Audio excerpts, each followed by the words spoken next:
हाके समर्थक आणि मराठा आंदोलकांची जोरदार घोषणाबाजी पाहायला मिळालेली आहे।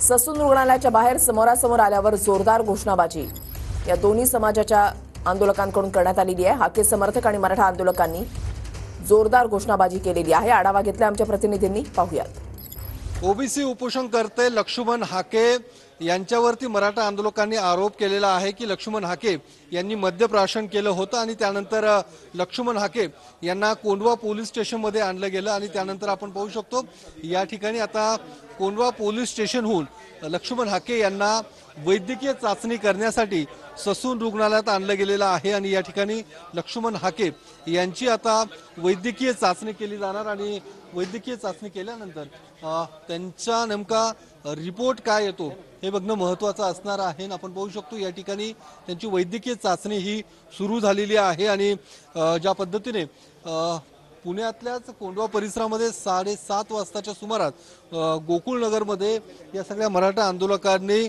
लक्ष्मण हाके यांना त्या ठिकाणी खरं तर जाब विचारण्यासाठी पोहोचले होते आणि लक्ष्मण हाके हे मद्यप्राशन केलं होतं अशा पद्धतीचा आरोप या मराठा आंदोलकांकडून केला गेला आणि त्यानंतर